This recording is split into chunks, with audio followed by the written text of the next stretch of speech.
こんにちは、まんちゃんです。今日は宣言協定国っていうものについてちょっと話していきたいなと思います。ヨーロッパの多くの有名な国っていうのかなんていうのか、みんなが知ってる国とかは結構多くの国が宣言協定国なんですけど、 EU と宣言協定国ってまた違って、ビザとか何日間滞在するとかそういうことになると宣言協定の方が大事になってくるので、これはもしヨーロッパに留学するのを考えてる人は、あとヨーロッパめっちゃ旅行行きたいって思ってる人は知ってた方がいいんじゃないかなと思うことです。まずこの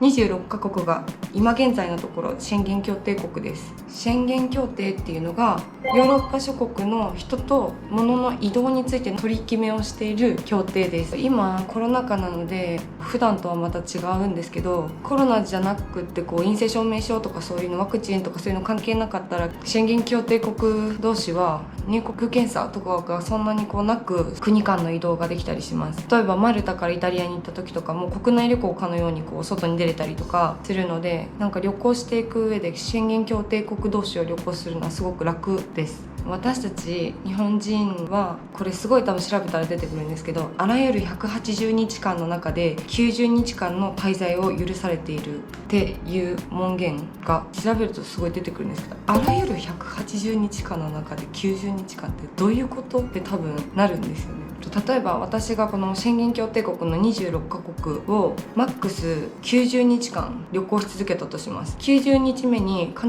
ず宣言協定を結んでいる26カ国からは出ないと不法滞在になります。宣言協定国の26カ国は大きくて違う法律を持った都道府県みたいなイメージです。例えば日本の東京に行ってその後大阪に行っても日本にいることには変わりないというか、海外の人が例えば日本に2週間しかビザなしで滞在できないとしたら、東京に1週間大阪に1週間行っても、いや東京から大阪に移ったよって言っても、いや日本にいるじゃんってなるのと一緒で、宣言協定国もイタリアに30日間、ドイツに60日間とか言ったら、もうその時点で26カ国から出ないと不法滞在になっちゃいます。そう、私が言ってたアルバニア、モンテネグロ、クロアチア、ボスニア、セルビア、あとはトルコだったりが今はまだ宣言協定国ではないので、クロアチアはねちょっと EU なので、多くのヨーロッパの人がクロアチアは宣言協定国だと思ってる人がすごく多いんですよ。私も実際マルタでビザの申請をしてる時にビザのところから連絡が来て、うちの学校の方に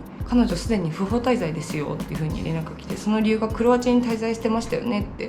言われたんですけど、私の方から EU だけど宣言協定国じゃないので不法滞在ではないですよっていう風に学校に説明して、で学校の方からビザオフィスの方にお話ししてもらったんですけど、本当に旅行とか行ってても本当に多くの人が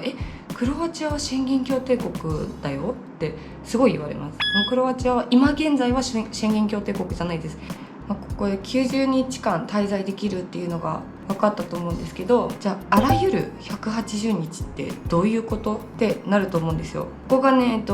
本人の人が旅行するとしたら多くの他の国と違うところなんですけれども、例えば、日本から中国に旅行に行くとします。その場合日本人の人はビザの申請とかなくいられるのが14日なんですけど、中国で14日間滞在したとしたら、また日本に戻って1日過ごしてまた中国に戻ればまた14日間滞在することができるんですね。多くの国って多分1回国から出てまた戻るとまた滞在することができるようになると思うんですけど、ここが宣言協定の難しくて違うところで、宣言協定国の場合は私がもし90日間宣言協定国のどっかに滞在した場合、今度また90日間他の国に滞在しないと宣言協定国に戻ることはできないんですよね。180日の中で90日間滞在したら90日間宣言協定国以外で滞在しないとまた観光ビザが戻らないんですよ。で180日の中の90日間なので、例えば180日間あって10日ぐらい旅行しました、また日本に帰ってました、2週間ぐらい帰ってました、また10日ぐらい旅行してました、また2週間帰ってましたみたいなことを繰り返したとしても180日間の中でね90日間しか滞在できないので、これ結構明確に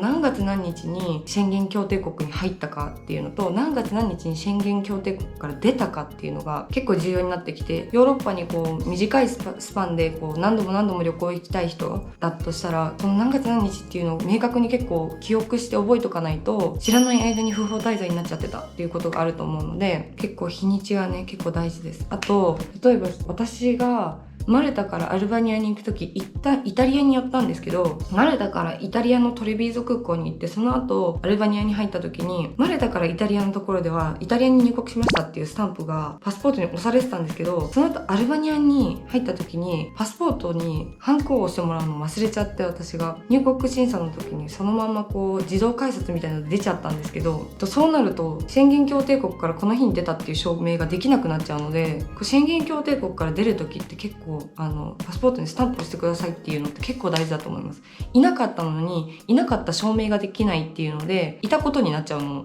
で、それも結構大事かなと思います。で、日にちを例えば何月何日から何月何日まで旅行してたっていうのをこの180日間覚えてたとしても、めっちゃ計算するの大変じゃないってなるじゃないですか。それは宣言協定国計算とか計算機とかで調べると計算してくれるサイトが出てくるので、それで結構簡単に調べることができます。私がマルタに半年間の留学に今来てるんですけど、マルタから出たらその後私は3ヶ月は宣言協定国には入れないです。なのでもし私が日本に帰って3ヶ月ぐらいのうちにどっか旅行に行きたいとしたら、宣言協定国以外の国にしか旅行ができないです。以上、